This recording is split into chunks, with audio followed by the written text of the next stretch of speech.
sorry, it's not a question. It's only it's a message. Yes, no, it's not a speech. Em português, os membros, os sócios da BCP, só um pedido, nós vamos fazer uma assembleia, temos que decidir uma coisa importante para a associação, vamos fazer uma assembleia às 5 horas, logo depois do término do debate aqui do professor Burevich, ok? Só esse recado. Information speeds that much. Aqui.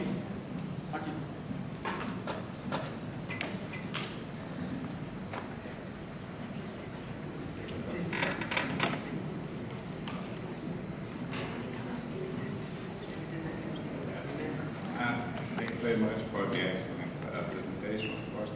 But I just ask you about if isn't there like a consensus on the micro solutions,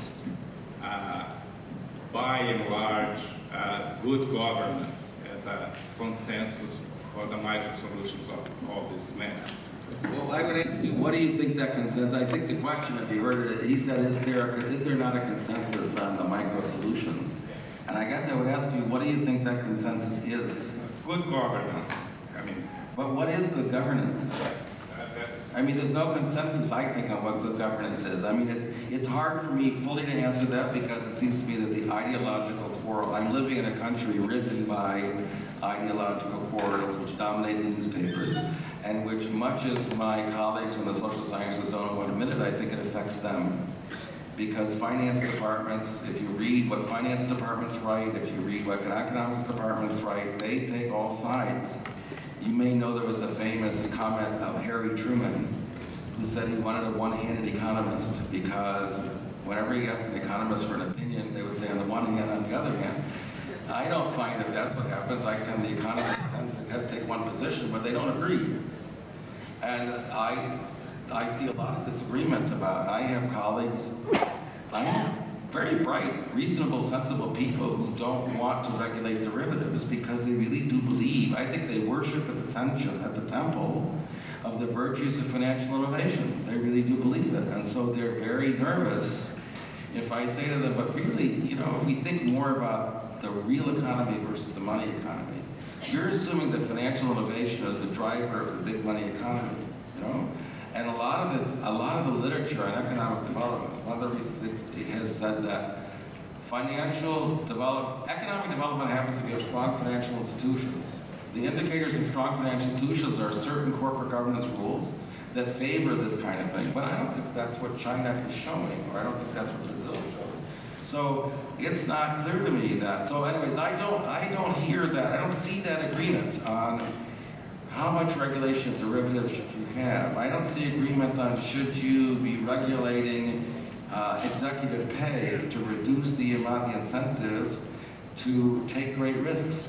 I see no agreement. The recent bill in the United States, the Dodd-Frank bill, could not agree on how to solve the problem of bond rating agencies.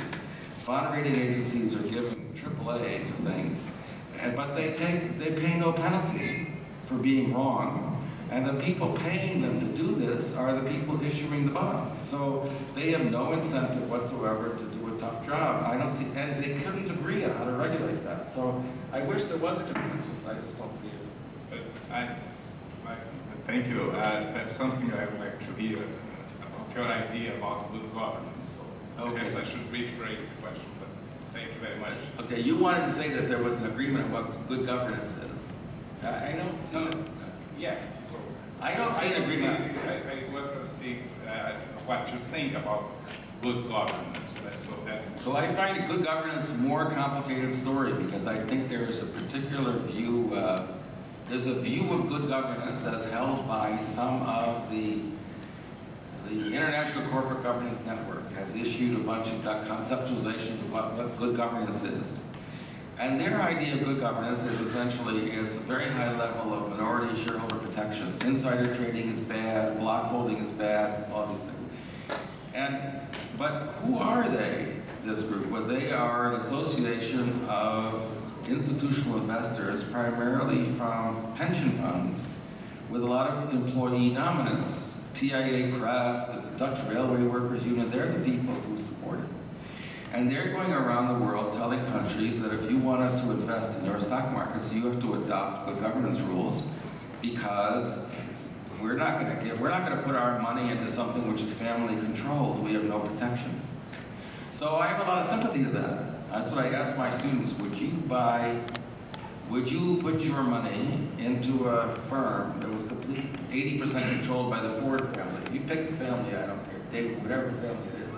Would you put your money into that? Because you are vulnerable to self-dealing from the Parmalat scandals and things like that. On the other hand, so I say, well, you should be worried about it. On the other hand, it seems to me as we're looking around the world, we see a lot of places where family-dominated block-holding institutions do quite well.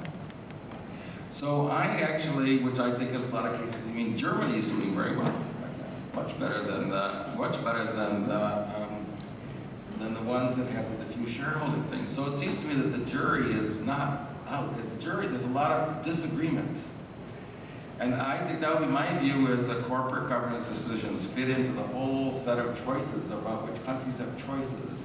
It's not that the economists, you know, argue with Schleifer wants to say, yes, economic theory can show you that there's an efficient optimal, that is correct. You know, the guys in Yale, they won't say our ideas, they complain, Dodd-Frank is politically driven. I said, what isn't politically driven?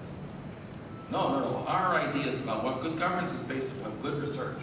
Well, it's not, actually. It's based upon a certain bias in favor of a certain kind of investor who's going to do better, and it's not so good for other people. So I don't think that there is a orthodoxy of absolutely optimal good governance solutions, because good governance fits into a whole system of labor relations, educational systems, banks. You know, how much rapid change do you want in a society? And it fits into that. I would be much more, you know, I tell my students, think about what system you would like more broadly and pick the governance system that fits that. So, And Fiona? so first, thank you very much for your very interesting presentation. I have two questions. The first one is challenging your, if I understood very well, your argument is that the crisis of 2008, 2009 has been crucial in revealing the heterogeneity of the world. Okay? But my question is, was not this something that happened before the crisis? Yes. I mean, because if you look at North-South, I didn't say that the crisis caused her heterogeneity. I said that the crisis reveals how much heterogeneity there is that had existed prior. Maybe increasing the revelation, but the revelation was before. A lot of authors were saying Sure. that about the state, anarchy and authority, north-south. I mean, so this is not, it's less new that you are saying. I agree. The second point is I would like you to elaborate about how do you see the G20 as a locus for building up global economic governance and even other kind of global governance? I mean, this is something that is a key point for the future of the international system. And there are a lot of, I mean, there was some optimism in 2008, 2009, and a lot of pessimism right now. But what would be your view about this? So, and I mean, I agree with you. On your first point, I agree, and on your second point, I don't know, but let me elaborate on each of them. No, I agree with you. I mean, remember, I've been studying a variety of market economies for most of my life, and I've always thought that they were different. It's just that it's harder to, not everybody is willing to see it, so crises sometimes bring it out, but any reflective observer who has known this for a very long time. So I agree with you on that point. So here's the question about the G20. Now this goes to what we think about international institutions, and I'm very cautious. I've always been a very cautious person about international institutions, because unlike some of my colleagues, the neoliberal institutionalists, I've never been quite so persuaded that international institutions really decisively shape what actually happens.